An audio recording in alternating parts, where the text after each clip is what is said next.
وآله. اللهم صل على محمد وآل محمد. وما كانت إلا ساعتهم إذا بولده الحسن عليه السلام قد أقبل وقال السلام عليك يا عمر، فقلت وعليك السلام يا قرة عيني وثمرة فؤادي. فقال يا عمر إني أعشق عندك رائحة طيبة كأنها رائحة جد رسول الله صلى الله عليه وآله. فقلت نعم إن جدك تحت الحصار.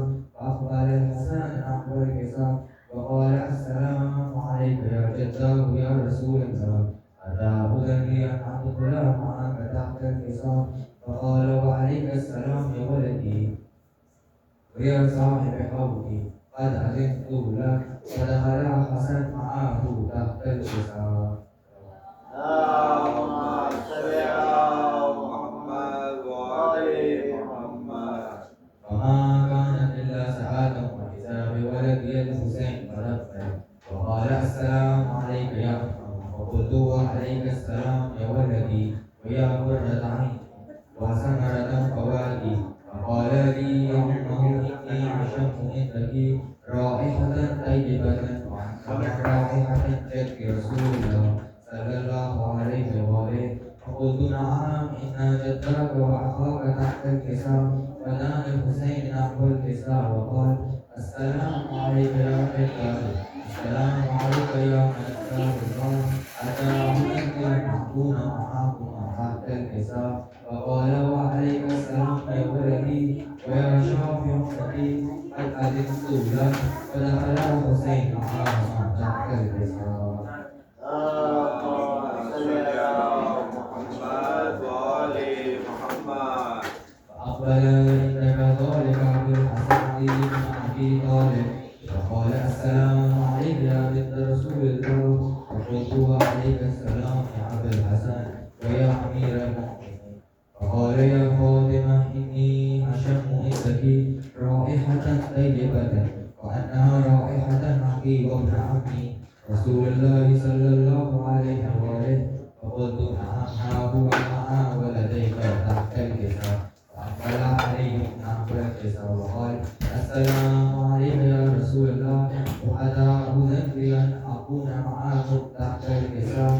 قال له وعليك السلام يا أخي ويا وسيم وخليفتي وصاحب اللواء، قد أذنت لك. فدخل عليهم تحت الكساء. اللهم صل على محمد وآل محمد.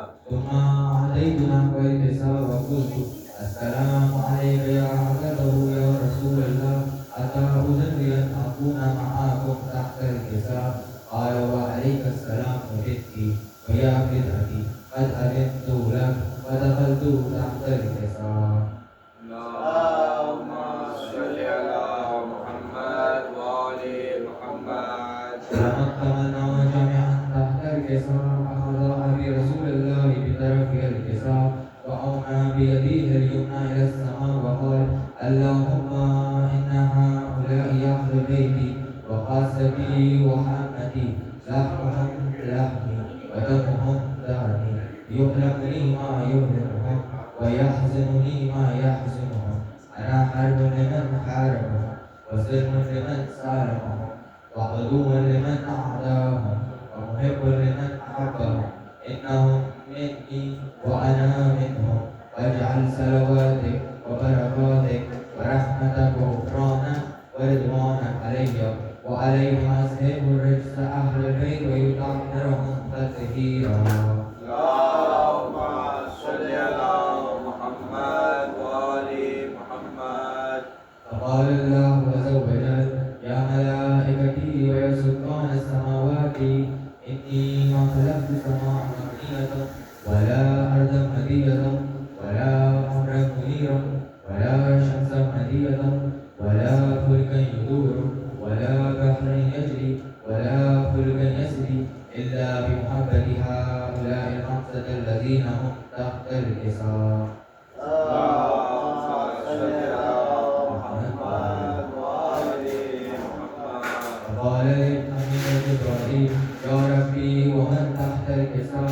فقال عز وجل أهل بيت النبوة ومعادن الرسالة فاطمة وأبوها وبعلها وبنوها. اللهم صل على محمد وآل محمد. قال جبرائيل يا ربي أتعبد لي أن أحبط إلى الأرض لا يكون معهم سادسا. فقال الله نعم قد أذنت لك. فأحبط الأمين جبرائيل فقال السلام عليك يا رسول الله العلي الأعلى يقرئك السلام ويمسوك بالتحيات والإكرام ويقول لك وعزتي وجلالي إني ما خلقته سماء مبنية ولا أرضا مبنية ولا قمرا منيرا ولا شمسا هدية ولا فلكا يدور ولا بحر يجري ولا فلكا يسري إلا لعجلكم ومحبتكم وقد عزم لي أن أدخل معكم فهل تعبدا لي يا رسول الله؟ فقال رسول الله وعليك السلام يا أمين وهي الله فإنه قد أذنت لك. فدخل جبرائيل معنا تحت الكساء. اللهم صل على محمد وآل محمد. فقال لأبي إن الله قد أهوى إليكم يقول إنما يريد الله ليذهب عنكم الرجس أهل البيت ويطهركم تطهيرا. اللهم صل على محمد وآل محمد. فقال علي لأبي يا رسول الله يخبرني ما لجلوسنا هذا تحت الكساء من الفضل عند الله. فقال النبي صلى الله عليه وآله والذي بعثني بالحق نبيا واصطفاني بالرسالة نبيا ما ذكر خبرنا هذا في محفل من محافل أهل الأرض وفيه جمع من شيئتنا ومحبينا إلا ونزلت عليهم الرحمة وحبت بهم الملائكة واستغفرت لهم إلى أن يتفرقوا. فقال علي عليه السلام إذنا والله فزنا وفاز شيئتنا ورب الكعبة. فقال أبي رسول الله صلى الله عليه وآله يا علي والذين بعثني بالحق نبيا واصطفاني بالرسالة نجيا ما ذكر خبرنا هذا في محافل من محافل أهل الأرض وفيه جمع من شيئتنا ومحبين وفيهم محموم إلا فرج الله همه ولا مغموم إلا وكشف الله غمه ولا تعرف حاجات إلا وقضى الله حاجته.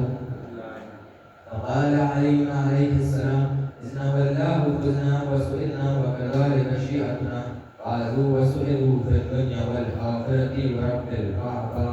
اللهم صل على محمد وآل محمد. Bismillahirrahmanirrahim. Qul huwallahu ahad. Allahus samad. Lam yalid wa lam yulad wa lam yakul lahu kufuwan ahad. اللهم صل على محمد وآل محمد. بآواز بلند صلوات. اللهم صل على محمد وآل محمد.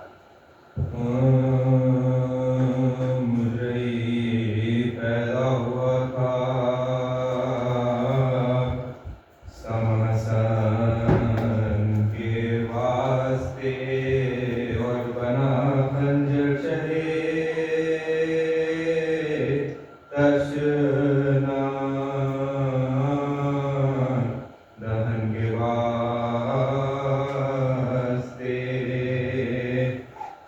جس گھڑی بندھنے لگا کنگنا تو عاطف نے کہا دست کبرا میں جگہ رکھنا رسن کے واسطے بے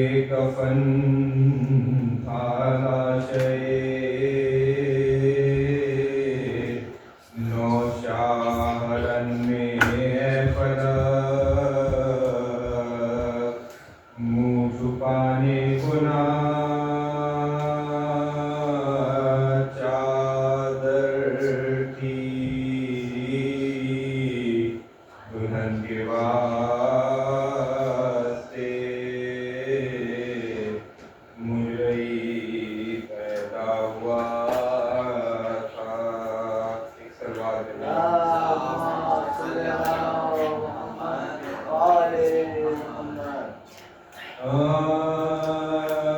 نظر ہے دل بڑے حسن سبز پوش پر چاروں طرف ہے تیروں کی بہچار جوش پر دل پر سینا کا زخم ہے پہلو بدوش پر سہنے کی سب کٹی ہوئی لڑیاں ہیں دوش پر تلوار رنگ میں دولہا کا منہ خون سے دھوتی ہے خیمے میں گل ہے آج دلہن بیوہ ہوتی ہے سر کاٹنے ادھر سے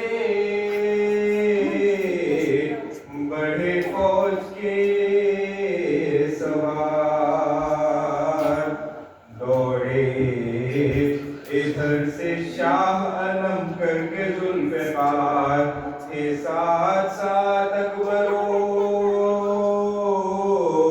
عباس نامدار دہشت سے 3 شیروں کی بھاگے سے شیار مجروح ناتواں کا عجب حال ہو گیا گھوڑوں سے جسم دولے کا پامال ہو گیا. صلوات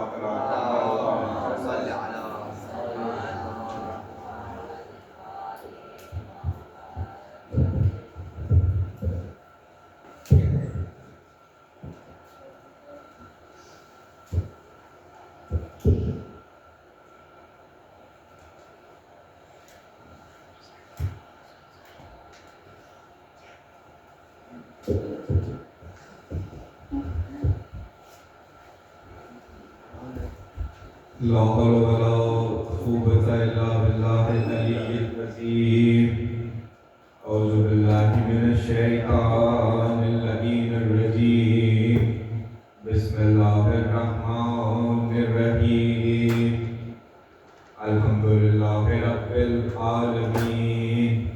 الصلاة والسلام على أشرف الأنبياء والمرسلين خاتم النبيين رحمة للعالمين أبي القاسم محمد. اللهم صل على محمد والصلاة والسلام على أهل بيته الطيبين الطاهرين المعصومين المظلومين ولعنة الله عليه على أعدائهم أجمعين من يوم الآن إلى قيام يوم الدين. أما بعد فقد قال الله سبحانه وتعالى في محكم كتابه المجيد وفرقانه الحميد وقوله الحق. بسم الله الرحمن الرحيم. ما ننسخ من آيات أو ننسها بخير منها أو مثلها ألم تعلم أن الله على كل شيء قدير. صلوات.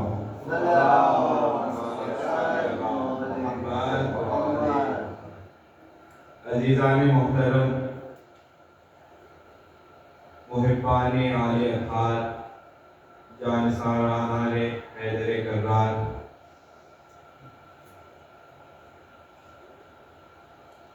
بطفیل محمد وآل محمد، مجھ کو یہ سعادت حاصل ہوئی ہے کہ سورہ بقرہ کے اس آیت کے ذیل میں آپ کے سامنے آ سکوں اور اپنے چند معلومات آپ کی خدمت میں پیش کر سکوں. اور عنوان گفتگو پچھلے دنوں سے یہی ہے کہ پروردگار عالم اپنی اس کتاب میں اور اس کتاب میں جس میں شک کی کوئی گنجائش نہیں ہے بیان فرما رہا ہے کہ ما ننسخ من آیات او ننسها بخیر منہا او مثلہا علم تعلم ان اللہ علی کل شیء قدیر، کہ جب بھی میں کسی آیت کو منسوخ کرتا ہوں یا اسے واپس بلا لیتا ہوں یا اسے اٹھا لیتا ہوں تو میری سنت یہ ہے کہ میں یا تو اس سے بہتر آیت لے کے آتا ہوں یا اس جیسی مثل لے کے آتا ہوں، اور میں ایسا کر سکتا ہوں کیونکہ میں علی کل شیء قدیر ہوں، ہر شے پر قدرت رکھنے والا۔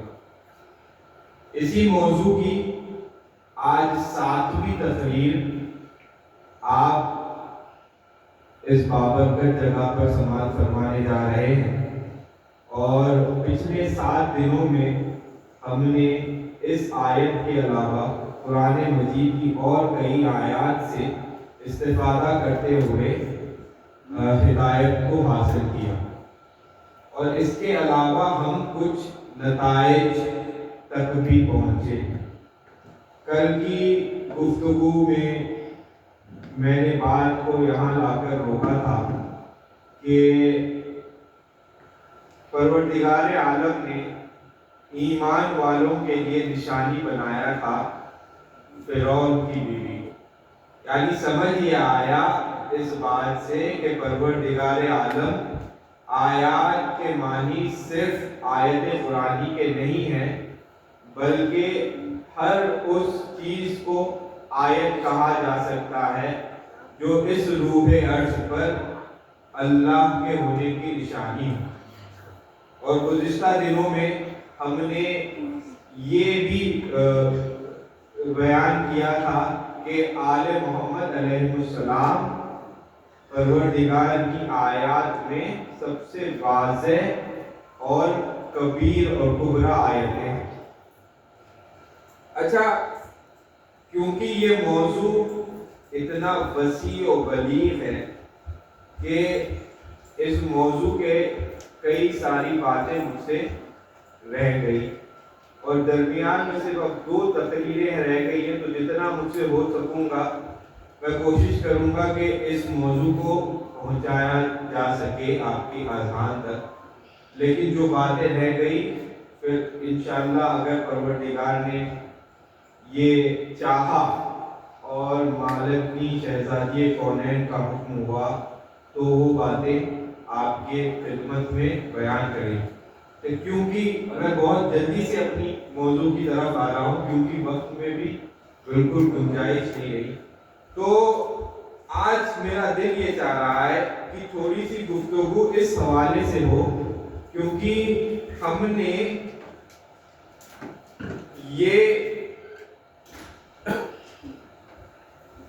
ارشاد فرمایا کہ آل محمد پروردگار کی آیات ہے، یعنی اگر کسی کو عرفان معبود الہی حاصل کرنا ہو تو انہیں آل محمد کے در پہ آنا پڑے۔ وہ کیوں؟ وہ اس لیے، اچھا یہ ہمارے دین اسلام کا امتیاز بھی ہے کہ جو گاڑی اور جو نظریہ توحید ہمارے مذہب میں دیکھنے کو ملتا ہے وہ اور مذاہب میں دیکھنے کو نہیں ملتا، تو لہذا اب کون سمجھائے کہ اللہ کیا ہے، اللہ کے بارے میں کون جانتا ہے کہ وہ کیا ہے، اللہ کی توحید کو کون سمجھے؟ تو سمجھے گا وہی جو اس کے سب سے زیادہ قریب ہوگا۔ یعنی اگر آپ کسی شخص کے بہت قریب ہوں تو آپ کو اس کی ہیبٹس، اس کی عادتوں کا، اس کی صفات کا، اس کے رہن سہن کا عرفان حاصل ہو جاتا ہے۔ اب اللہ تو جسم و جسمانیت رکھتا نہیں، اللہ تو ان ساری چیزوں سے پاک و مبرہ ہے، لیکن کچھ ایسی ذاتیں ہیں اس دنیا میں جو اتنی بلند ہے کہ پروردگار نے ان کو اپنے قریب کر لیا، اور گزشتہ مجلس میں میں نے بتایا تھا کہ ان کو اپنی صفت کا مظہر بنایا۔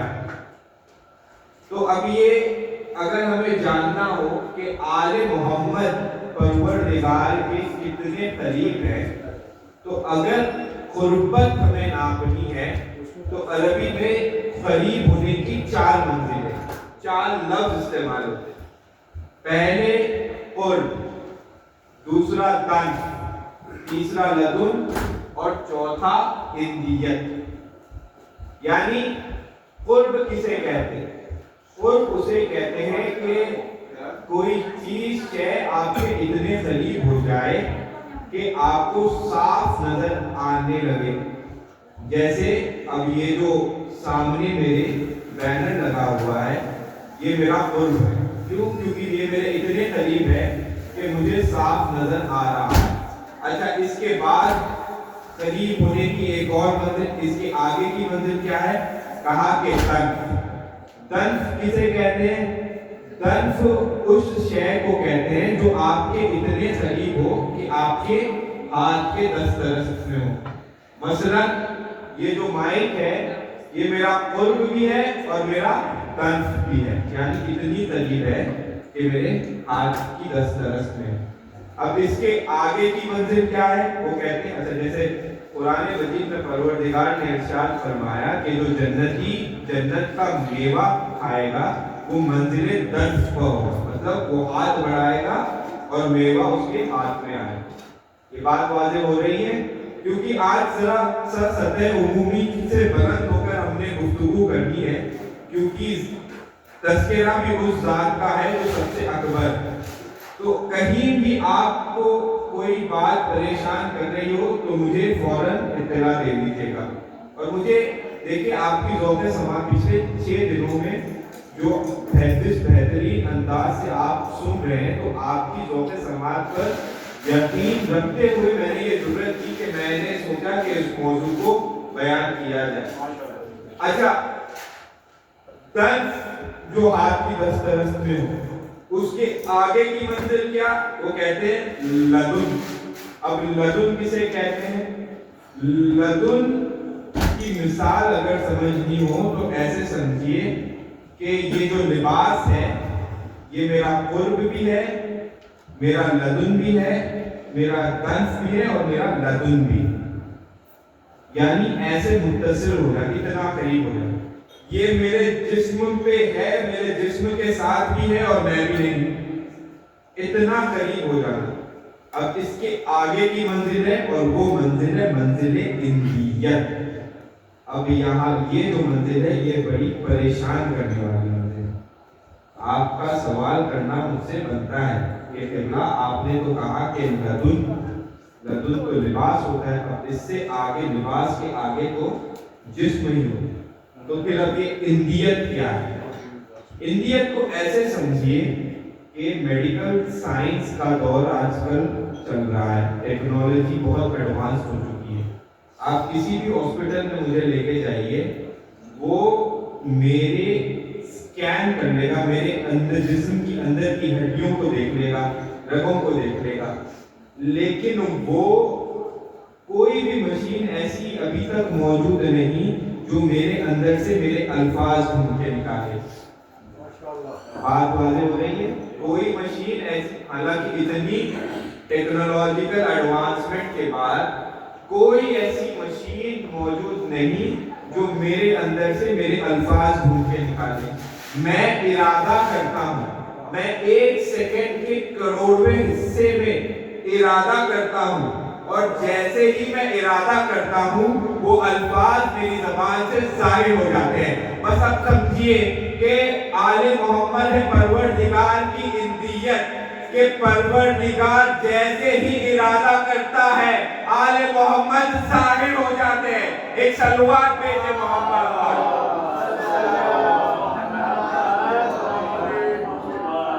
تو یہ ہستیاں پروردگار کے اتنے قریب، اور یہی ہمیں توحید کا عرفان دے سکے گی۔ اچھا، ایک سوال کروں آپ سے کہ مجھے یہ بتائیے، یہاں پہ جتنا بھی مجمع ہے وہ مولا علی کو مشکل کشا مانتا ہے کہ نہیں مانتا؟ مشکل کشا مانتا ہے، اور یقیناً مولا مشکل کشا ہے۔ اچھا خود مولا علی کی سب سے بڑی مشکل جانتے ہیں کیا ہے؟ کہ مولا علی کی سب سے بڑی مشکل یہ ہے کہ علی ثابت کیسے کرے دنیا کو کہ وہ بندہ ہے۔ ارے میں نے بڑا جملہ کہا تھا، ایک سلوات میرے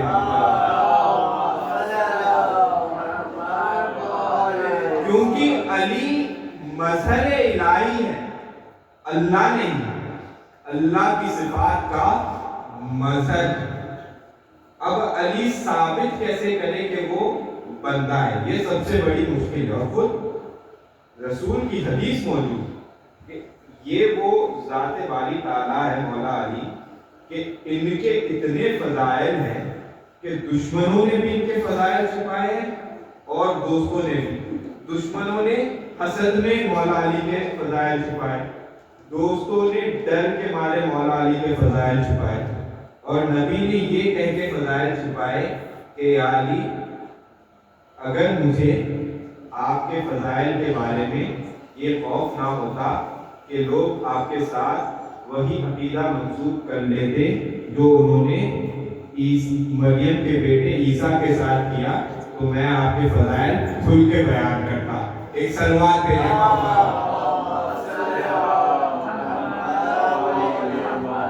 تو سب سے بڑے مشکل مولا کی یہ ہے کہ وہ بتائیں کیسے کہ وہ بندے ہیں پروردگار کے۔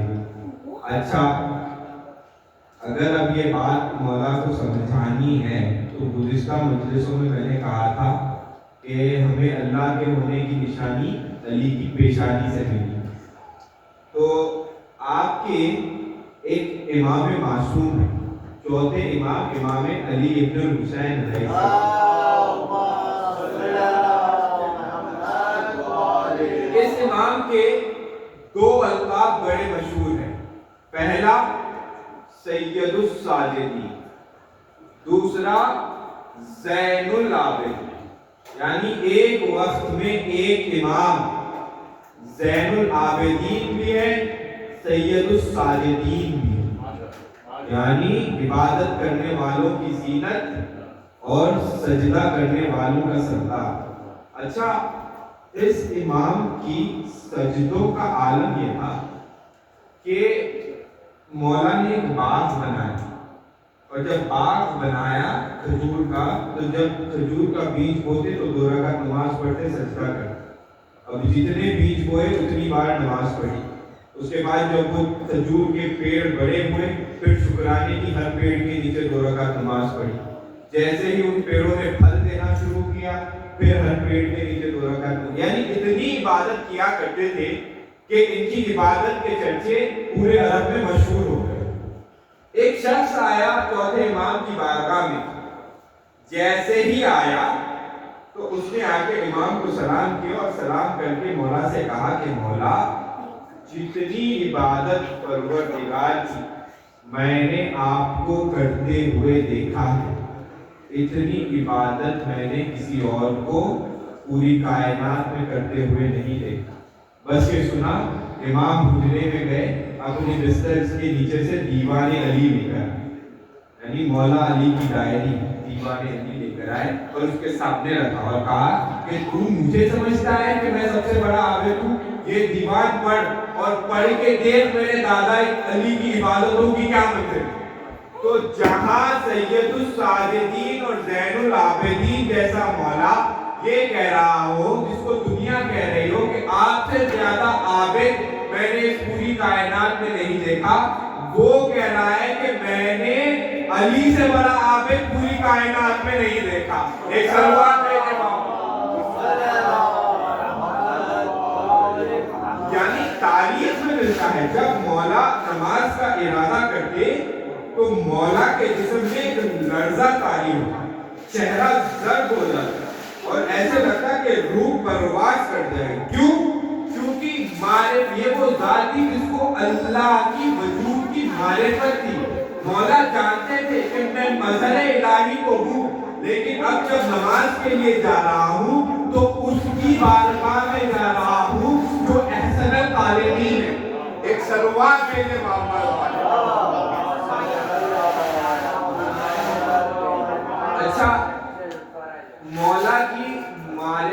کہ کیا کہیں. ایک شخص آیا مولا علی کے پاس، آ کر کہتا ہے کہ مولا آپ جو اللہ کی اتنی خضوع و خشوع سے عبادت کرتے ہیں، کیا آپ نے کبھی اللہ کو دیکھا ہے؟ تو مولا علی کے چہرے پہ مسکراہٹ آئی، یا پھر جملے کو تھوڑا سا اور پرکشش بنایا جائے کہ وجہ اللہ کے چہرے پر تبسم کی کلیاں کھلی.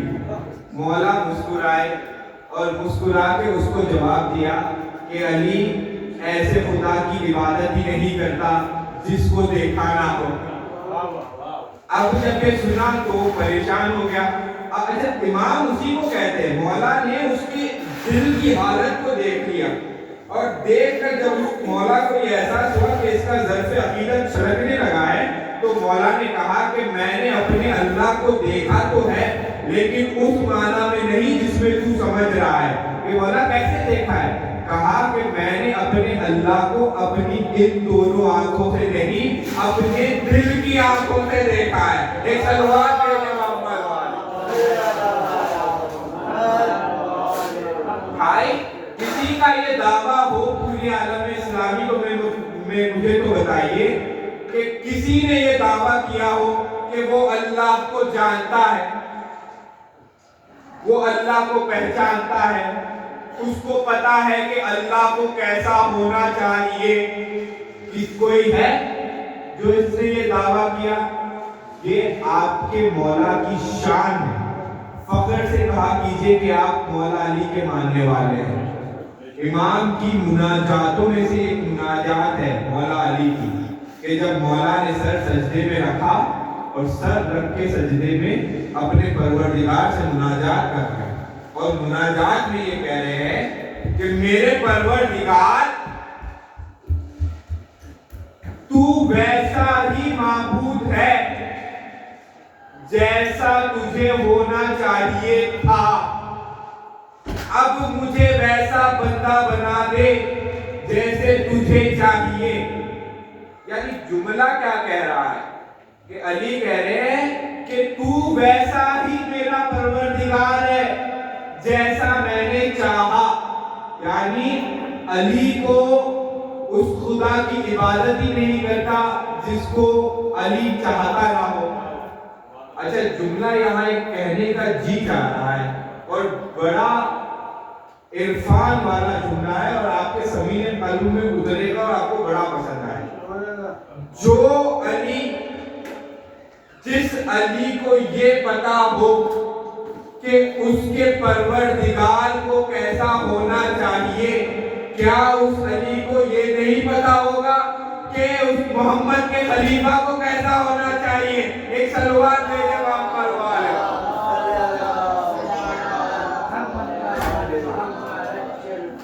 تو مولا کی یہ مناجات موجود ہے. میں یہ نہیں کہتا کہ آپ جو ہے بہت بڑی بڑی کتابیں پڑھیے یا بہت بڑے بڑے علم کے خزانے کھولیے. آپ صرف ہمارے ائمہ معصومین کی دعاؤں کو دیکھیے، ان کی مناجاتوں کو دیکھیے. کیسی گاڑی دعائے کمین. اب تو اہل سنت عالم دین بھی کہہ رہے ہیں کہ دعائے کمین میں مولا علی نے جیسی گاڑی توحید اور جس طرح سے اور جس انداز سے توحید کا تعارف کروایا ہے، ہم نے ایسا تعارف کہیں نہیں دیکھا. مولا کی مناجاتوں میں سے ایک مناجات ہے کہ نہج الاسرار میں مولانا رضا آغا صاحب یہ لکھتے ہیں کہ مولا کی مناجاتوں میں سے ایک مناجات یہ ہے کہ مولا یا مولا انت المولا وانا العبد یرحم العبد الا المولا. کہ اے اللہ، اے میرے مولا، تو میرا مولا ہے اور میں تیرا عبد ہوں، تیرا بندہ ہوں، اور مجھ بندے کا تجھ مولا کے سوا اور کون ہے؟ اس کے بعد آگے بڑھ کے کہا مولا ہے یا مولا انت الرازق وانا المرزوق یرحم المرزوق الا الرازق. کہ تو رازق ہے، میں مرزوق ہوں. وہ علی جو منبر پہ کھڑے ہو کے اپنی ہاتھ کے اشارے سے کائنات کو رزق بانٹ رہا ہو، اپنی مناجات میں یہ کہہ رہا ہے کہ تو رازق ہے، میں مرزوق ہوں، اور اگر تو رازق نہ ہو تو اس مرزوق کا کھلانے والا کوئی نہ ہو۔ یعنی بھائی اب اللہ کا ایسا تعارف اور کون دے جو انہوں نے دیا ہے۔ اچھا، اللہ کو اگر جاننا ہو تو اللہ ہی بتائے گا نا، اللہ خود ہی بتائے گا۔ ہم نے درخواست ڈالی ہے کہ پروردگار ہم تجھے جاننا چاہتے ہیں، ایک فلسفہ بیان کر رہا ہوں، ہم تجھے جاننا چاہتے ہیں، تو پروردگار نے اپنی تعریف کے لیے کوئی بندہ اپنے آپ کو خود سے زیادہ کیا جانے، مجھے پتا ہے کہ میں کیا ہوں، کتنا بڑا گنہگار ہوں۔ آپ سب نے تو قبلہ قبلہ کہہ کے سر پہ چڑھا رکھا ہے مجھے، تو ایک سلوات دے دے تو ہر شے کو اپنے بارے میں سب سے زیادہ پتا ہوتا ہے اللہ۔ اچھا، معصوم کہتے ہیں کہ اگر اللہ کو جاننا ہو تو اللہ کے لیے اللہ کے ہونے کی کوئی بھی دلیل اس پر بیٹھے ہی نہیں۔ کیوں؟ کیونکہ تم اگر اللہ کے ہونے کی کوئی دلیل دو گے تو وہ دلیل تمہاری عقل کی پیداوار ہے، یعنی تم نے وہ سوچا اور وہ دلیل آئی، اور عقل کی پیداوار ہے، اور یہ دلیل مخلوق ہو گئی، اور مخلوق کبھی خالق کا پتہ نہیں دے۔ تو اللہ کو جاننا ہے تو اللہ ہی بتائے گا کہ اللہ کون ہے، اور اللہ نے بتایا، اسی لیے تو محمد والے محمد کو بھیجا، ان کا کام ہی تھا کہ اس کی تعارف کروانا۔ لیکن اب کیونکہ یہ اس کی تعارف کروا رہے تھے، اس کا تعارف کروا رہے تھے، تو پروردگار نے قرآن میں کہا فَاذْكُرُونِي وَاذْكُرْكُمْ، تم میرا ذکر کرو میں تمہارا ذکر کروں گا۔ اب علی زمین پر اپنی مناجات سے، اپنی عبادت سے اللہ کے ہونے کا پتہ دے رہے ہیں، تو لہذا پروردگار نے مشیت نے یہ بہتر جانا کہ اب علی کا تعارف پروردگار خود کرے، یعنی اللہ کا پتہ لگانا ہو تو علی سے پوچھو، علی بتائے گا اللہ کیا ہے۔ علی کا پتہ لگانا ہو تو اللہ سے پوچھو، اللہ بتائے گا علی کیا ہے۔ اب پریشانی ہم مسلمانوں کی، ہم مومنین کی یہ ہے کہ اللہ بتا رہا ہے کہ علی کیا ہے، علی بتا رہا ہے کہ اللہ کیا ہے۔ اب بات چیت میں زبان کا استعمال ہوتا ہے۔ اب ہماری پریشانی یہ ہے کہ اللہ کی زبان اور علی کی زبان ایک ہی ہے۔ ایک صلوات بھیجے محمد والے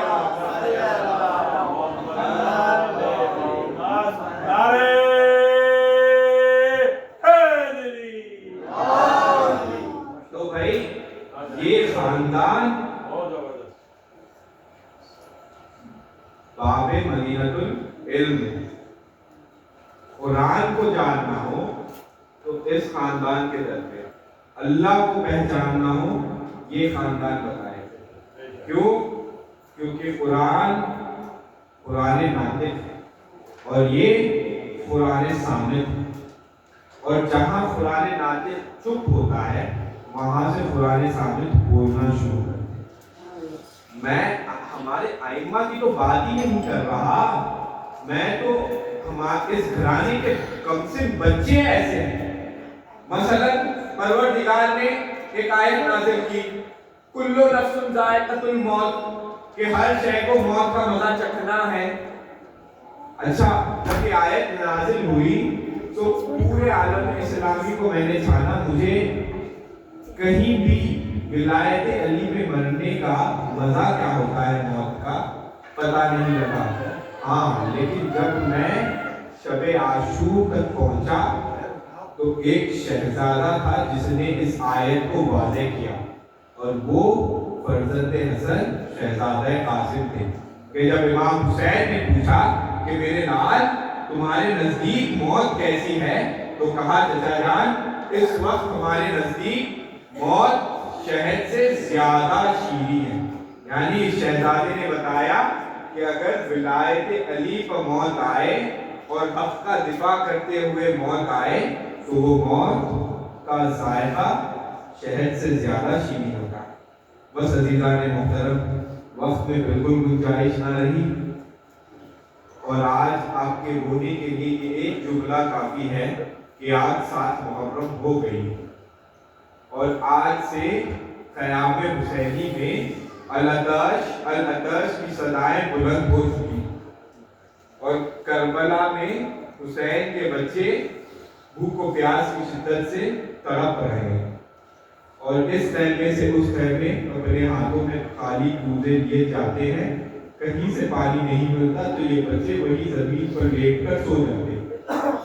کیونکہ آج تذکرہ فرزند حسن یتیم حسن کا ہے.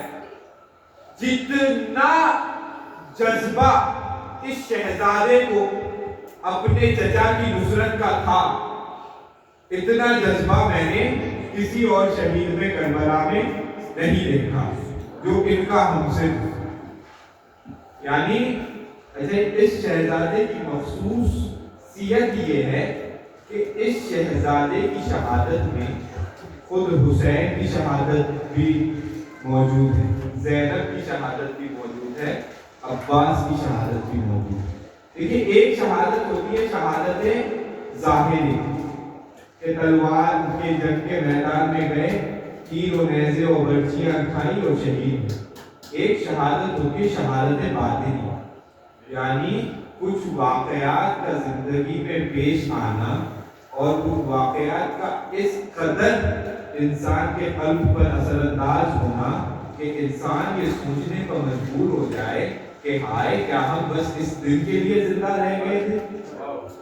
تو جب یہ شہزادہ رخصت کے لیے شہزادی زینب کے پاس آیا ہے, یہ وہ مقام ہے جہاں بیوی شہید. جب یہ شہزادہ اپنے شہزادی زینب سے رخصت کے لیے آیا ہے تو بیوی نے کہا کہ میرے لال میدان کو جا رہے ہو. کہاں ہاں پھوپھی اماں چچا کی نصرت کے لیے جاؤ. کہا جاؤ میرے لال خدا حافظ.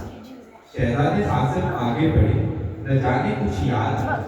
جب یاد آیا تو یہ واپس آ کے انہوں نے ایک وصیت کیا کی کہ پھوپھی اماں ہم آپ سے ایک وصیت کرنا چاہتے ہیں کہ ہم نے چچا سے سنا ہے کہ ہماری شہادت کے بعد اس قافلے کو گیریداری کا سامنا کرنا ہے. اے پھوپھی اماں ہم آپ سے بس اتنی وصیت کرنا چاہتے ہیں کہ اگر راستے میں کہیں کوئی چادریں مہیا ہو جائے تو پھوپھی اماں بیوی کبریٰ کا خیال ضرور رکھنا. بس یہ سنا زینب نے اپنے آپ کو پیٹنا شروع کر دیا. کہا ہائے اب مجھ پر یہ وقت آ گیا کہ گود کے بالے اب مجھ سے وصیت کرنے لگیں گے. یہ شہزادہ جب باہر آیا ہے تو یہ وہ موقع ہے جہاں عباس شہید ہوئے. جب یہ شہزادہ باہر آیا تو مولا عباس نے اس کو گھوڑے کی زین پر بٹھایا اور کیونکہ یہ شہزادہ اتنا کمسن تھا اس شہزادے کے پیر اس کے رکاب تک پہنچتے نہیں تھے. اب یہ شہزادہ رخصت ہو کے چلا. جب یہ شہزادہ چلا تو عباس کی شہادت ظاہر کیسے ہوئی؟ یہ کمال عباس ہے. عباس نے کچھ کہا نہیں, ایک عمل ایسا کیا کہ اس میں پتا چل گیا کہ یہاں عباس کی شہادت ہو گئی ہے. جب یہ شہزادہ میدان کو جا رہا تھا تو ایک مرتبہ باب النوائش خیمے سے کھڑے ہو کے بڑی غور سے قاسم کو دیکھ رہے. جب بہت دیر تک قاسم کو دیکھتے رہے نہ جانے عباس کے دل میں کیا خیال آیا کہ ایک مرتبہ اپنے سر کو جھکایا اور اپنی کمر سے اپنی تلوار کو نکالا اور بڑی حسرت سے اس تلوار کو دیکھتے رہے. جب بہت دیر تک تلوار کو دیکھا پھر قاسم کو دیکھا تو سر کو جھکایا اور تلوار کو واپس میان میں رکھ لیا.